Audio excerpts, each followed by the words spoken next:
오늘의 사연 지금 바로 시작해 볼게요. 안녕하세요. 올해 34살 남자입니다. 제 위로 3살이 형이 한 명 있습니다. 어릴 때는 사이가 썩 좋은 편은 아니었어요. 다른 건 몰라도 공부나 머리 쓰는 쪽에 있어서는 저보다 3년 먼저 태어난 형님이 좋은 유전자는 싹 다 가져간 줄로만 생각했습니다. 그만큼 저는 동네에서 유명한 사고뭉치였고 저희 형님은 동네에서도 소문난 수재였지요. 어디 장 보러 가서 이웃 어른들이라도 만나면 형님한테는 다들 공부는 어떠니 물어보고 그러고 저한테는 아예 무관심이거나 사고 좀 그만 치라는 말만 들을 정도였습니다. 지금은 그런 거 다 잊고 지냅니다. 공부 잘하는 형님이 이제는 제 자랑처럼 되기도 했고 그러니까요. 아무튼 공부를 워낙에 잘했던 형님이다 보니 부모님은 물론 학교에서나 동네 이웃 어른들한테까지 기대를 받게 되었습니다. 나중에서야 알게 되었지만 형님은 형님 나름대로 이 부분에 대해서 부담이 컸었나 봐요. 그래서 늘 자유롭고 천방지축이었던 제가 부러웠다고 이야기를 하고는 했습니다. 형님은 결국 저보다도 사회생활을 늦게 시작했지요. 저는 대학도 안 갔다 보니 군대 다녀오기 전까지는 그냥 하지 말라는 거 다 하면서 온 동네에 참견하고 다니고 그랬는데 군대 다녀온 뒤로부터는 어느 정도 정신 차리고 일을 시작했거든요.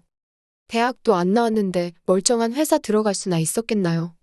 그냥 상황 되는 대로 일절 하다 보니까 오히려 재주는 많아졌습니다. 돈 벌기 시작하면서 연애도 해보고 싶고 그랬는데 조금 무리가 있기는 했어요. 대학도 안 나오고 제대로 된 직업도 없는 제가 여자친구를 사귀기는 하늘의 별 따기나 마찬가지였습니다. 동네 어르신들도 딸이나 친척들을 소개시켜줄래도 우리 공부 잘하는 형님한테나 해주지 저한테는 쥐뿔도 없었습니다. 그런데 저도 그 당시엔 딱히 여자에 관심도 없었습니다. 돈 벌어서 놀고 먹는데 쓰는 거 포기하고 싶지도 않았고 솔직히 같이 일하는 형님들도 여자친구 사귀는 것보다 더 좋은 게 있다면서 이리저리 저를 데리고 다녔거든요. 지금은 조금 생각이 달라지긴 했지만 그때는 같이 일하는 형님들 말도 일리가 있다고 생각했습니다. 여자친구 사귀어서 정말 선물 사다 바치고 멋들어진 데이트 준비하고 여자친구 성질 부리는 거 다 받아주고 우쭈쭈 해줘야지 어떻게 분위기 잡아서 하루 날 잡고 한 해 만에 하는데 형님들 따라다니면 당장 돈이야 들어가겠지만 그날의 끓어오른 마음을 그날에 꺼버릴 수 있으니 오히려 남는 장사가 아닌가 싶었습니다. 생각해보면 여자친구 만난다고 데이트하랴, 밥 사 먹이랴, 선물 사주랴. 거기에 밥 먹으러 가면 여자친구만 입인가요? 별로 입에도 맞지 않는 서양 음식 먹어야 되고 저도 저대로 꾸며야 되니까 안 가도 되는 미용실도 가야 하지. 옷도 사 입어야 하지. 거기에 기분 맞춰주는 게 제일 힘든 일이었습니다. 여자들은 뭐 그러는지 항상 어디로 튈지 모르겠는 넉비공 마냥 하루는 다르고 다른데 하루는 같고 같고 하니까 아주 그거 기분 맞춰주는 것도 어려워 죽겠는 겁니다. 어차피 똑같이 돈 쓰는 건데 진짜 여자친구나 여자친구인 척 해주는 사람이나 뭐가 다른가 싶었습니다. 심지어 여자친구 해주는 척 하는 사람은 진짜 여자친구보다 더 잘하기까지 했는데 말이죠. 물론 지금은 생각이 다릅니다만 그때는 그랬습니다.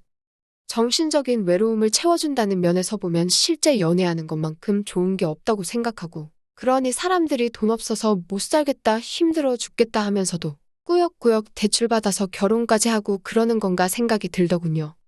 아무튼 제가 형님보다 먼저 사회에서 구르면서 돈 벌기 시작했을 때 형님은 군대 다녀오고 나서 대학교까지 졸업했는데도 취직하는데 한참 오랜 시간이 더 걸렸습니다.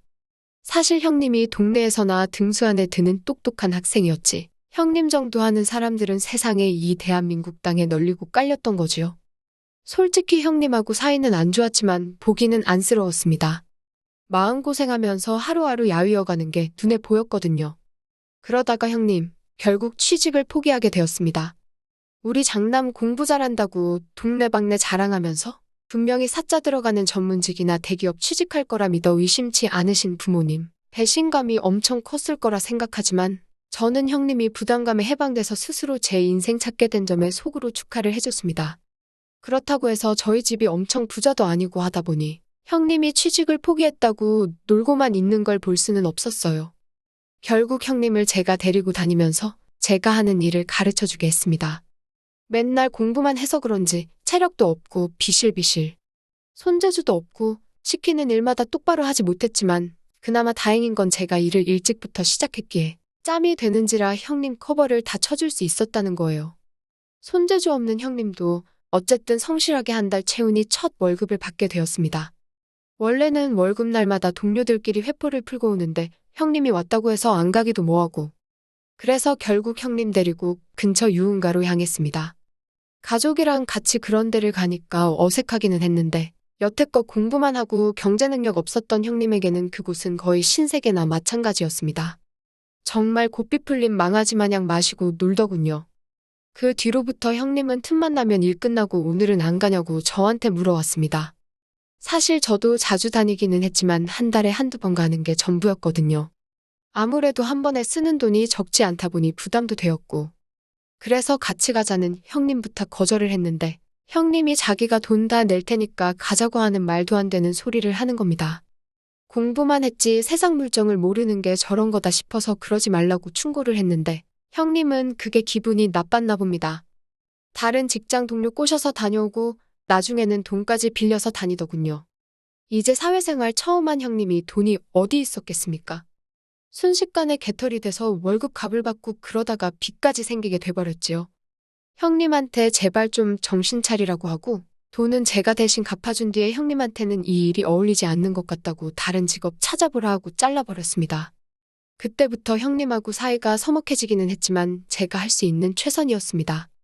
그런데 형님은 유흥을 다녀야 된다는 열망이 생겨서 그런가 다음해에 꽤나 괜찮은 회사에 취직을 하게 되었습니다. 당시 부모님 강요에 못 이겨 매일 공부만 하던 형님이 그렇게 쌓이고 쌓인 에너지를 분출할 곳이 없었어서 그동안 취직을 못했던 건가 하는 생각이 들더군요. 아무튼 그 뒤로는 형님이 월급도 잘 받는 직장에 들어가서 그런가 안심이 되기는 했습니다.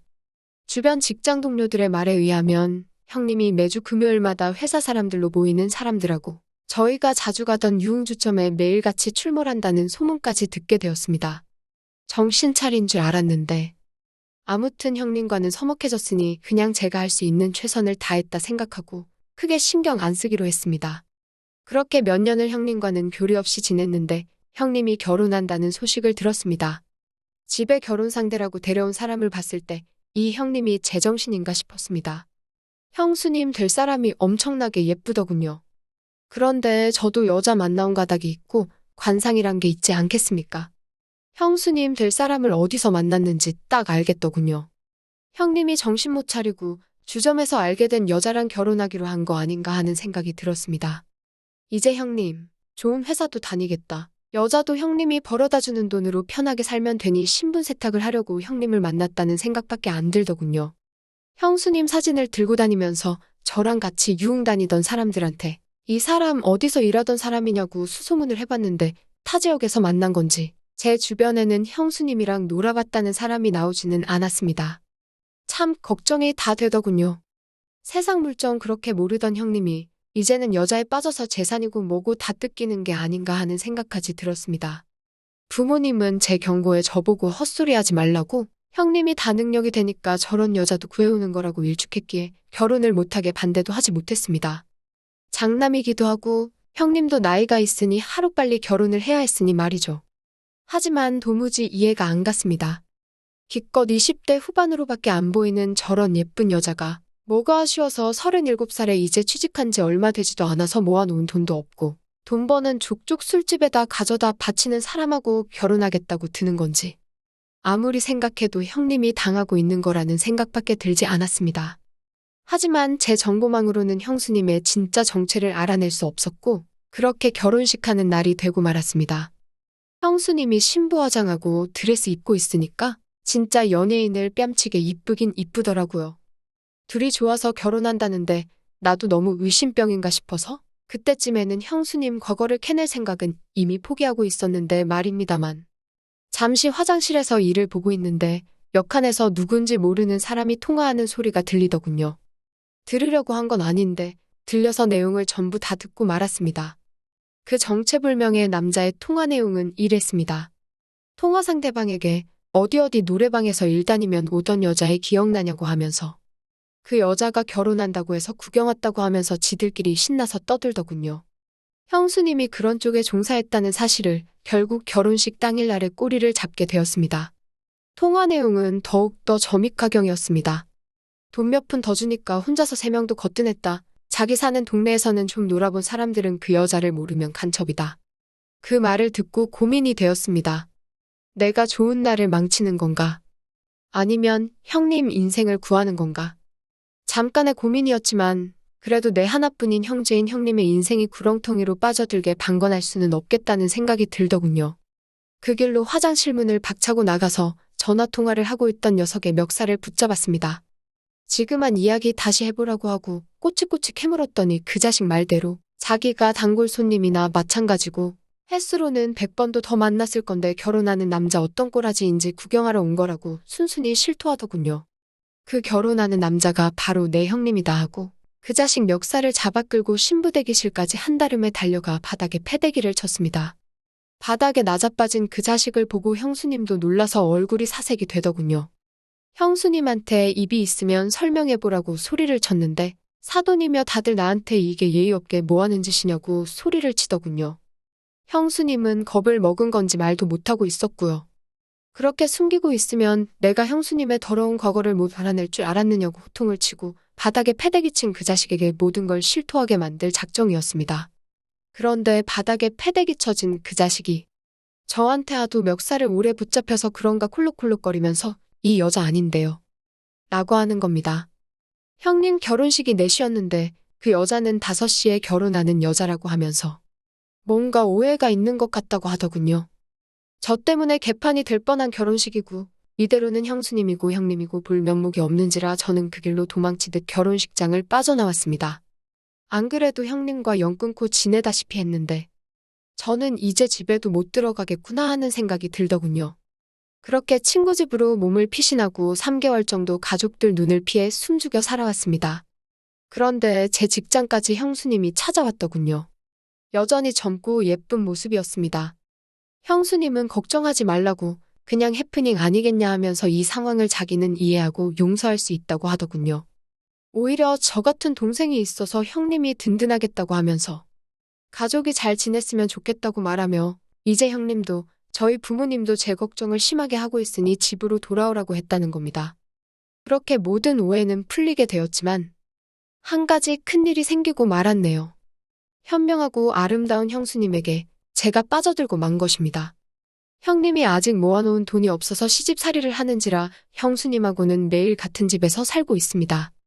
연심을 가지고 있는 형수님과 한 집에서 살고 있는 게 오히려 형수님이 그런 일을 하던 사람이었다고 의심하고 살던 시절보다 몇 배는 더 힘든 것 같네요. 부부싸움이라도 하고 있으면 마음 한구석에서는 두 사람이 영원히 헤어졌으면 하는 생각이 들 때도 있습니다. 정말 저는 동생으로서도 인간으로서도 최악의 사람인 것 같네요. 오늘의 사연은 여기까지네요. 긴 사연 끝까지 들어주셔서 감사합니다. 구독과 좋아요 잊지 말아주세요.